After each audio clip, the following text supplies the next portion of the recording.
दोस्तों, तैयार हो जाइए। आज हम जानेंगे संविधान का भाग 5, जो केंद्र सरकार की ताकत और संरचना बताता है। अनुच्छेद 52, भारत में राष्ट्रपति होगा। अनुच्छेद 53, देश की सारी कार्यपालिका शक्ति राष्ट्रपति के पास होगी।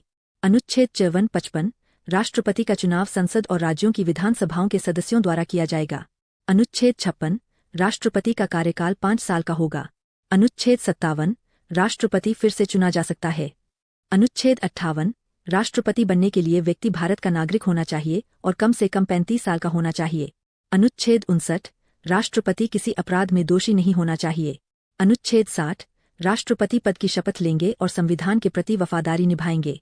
अनुच्छेद 61, महाभियोग के जरिए राष्ट्रपति को हटाया जा सकता है।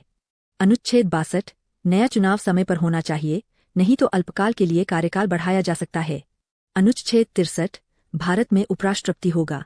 अनुच्छेद 64, उसका चुनाव संसद करेगी और कार्यकाल 5 साल का होगा। अनुच्छेद 65, उपराष्ट्रपति राज्यसभा का सभापति भी होगा। अनुच्छेद 66, चुनाव गोपनीय मतदान से होगा। अनुच्छेद 67, योग्यता भारतीय नागरिक और 35 साल या अधिक। अनुच्छेद 68, किसी अपराध में दोषी नहीं होना चाहिए और संसद का सदस्य नहीं होना चाहिए। अनुच्छेद 69, शपथ लेकर संविधान की रक्षा करेगा। अनुच्छेद 70, अनुपस्थिति या पद खाली होने पर राज्यसभा का सभापति कार्य संभालेगा। अनुच्छेद 71, चुनाव विवाद होने पर संसद का निर्णय होगा।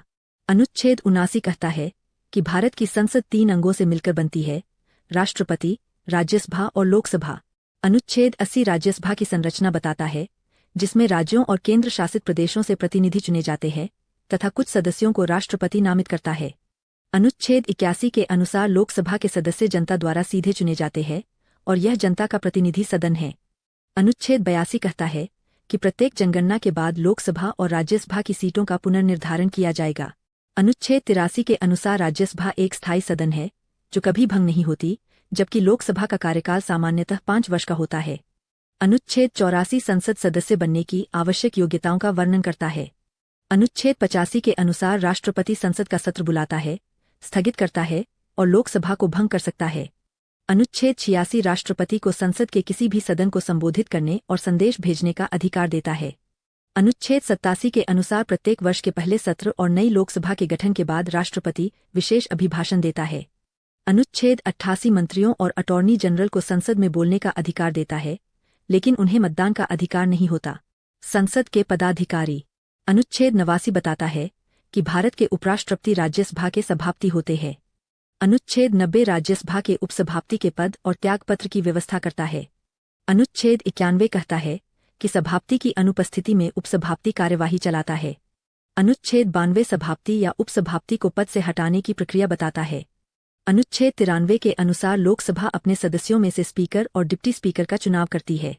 अनुच्छेद 94 स्पीकर और डिप्टी स्पीकर के पद खाली होने की स्थितियां बताता है। अनुच्छेद 95 उनकी अनुपस्थिति में कार्यवाही चलाने की व्यवस्था करता है। अनुच्छेद 96 उन्हें पद से हटाने की प्रक्रिया समझाता है। अनुच्छेद 97 स्पीकर, डिप्टी स्पीकर, सभापति और उपसभापति के वेतन भत्तों से संबंधित है। संसद की कार्यवाही। अनुच्छेद 98 संसद के सचिवालय की व्यवस्था करता है। अनुच्छेद 99 कहता है कि सांसद पद ग्रहण करने से पहले शपथ लेते हैं।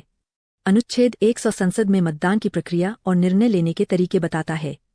आर्टिकल 103, संसद की अयोग्यता पर निर्णय। यदि किसी सांसद की योग्यता पर सवाल उठे तो अंतिम निर्णय राष्ट्रपति लेते हैं, चुनाव आयोग की सलाह पर।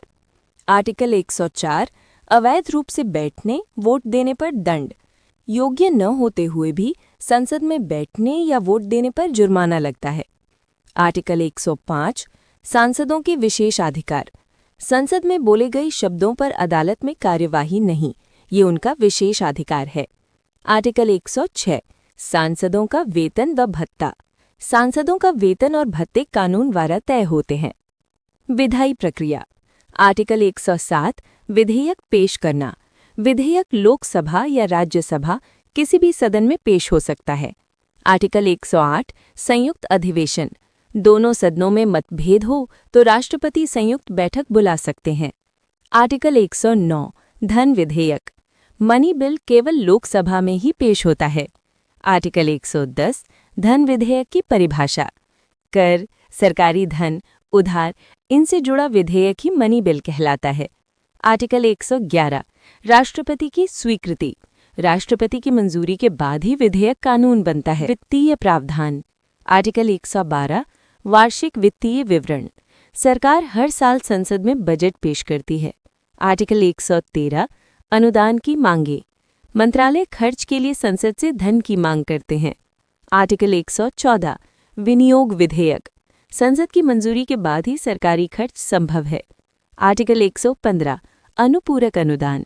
साल के बीच अतिरिक्त धन की जरूरत हो तो ये लाया जाता है। आर्टिकल 116 लेखानुदान प्रत्यय अनुदान। अस्थायी खर्च की मंजूरी के लिए विशेष प्रावधान। आर्टिकल 117 वित्त विधेयक। वित्त से जुड़े विधेयक के लिए राष्ट्रपति की सिफारिश जरूरी। कार्यपालिका। आर्टिकल 123 अध्यादेश। संसद सत्र में न हो तो राष्ट्रपति अध्यादेश जारी कर सकते हैं। अस्थायी कानून। न्यायपालिका। आर्टिकल 124 सर्वोच्च न्यायालय की स्थापना। भारत में एक सर्वोच्च न्यायालय होगा। आर्टिकल 125 न्यायाधीशों का वेतन। सुप्रीम कोर्ट जजों का वेतन कानून से तय। आर्टिकल 131 केंद्र राज्य विवाद। केंद्र और राज्य के बीच विवाद सीधे सुप्रीम कोर्ट में। नियंत्रण एवं लेखा। Article 148 CAG. भारत का नियंत्रक एवं महालेखा परीक्षक नियुक्त किया जाता है। आर्टिकल 149 सीएजी के कर्तव्य। सरकारी खातों की जांच और ऑडिट करता है। आर्टिकल 150 खातों का प्रारूप। सरकारी खातों का स्वरूप राष्ट्रपति तय करते हैं। Article 151 CAG report. सीएजी की रिपोर्ट राष्ट्रपति या राज्यपाल को दी जाती है, फिर संसद या विधानसभा में रखी जाती है।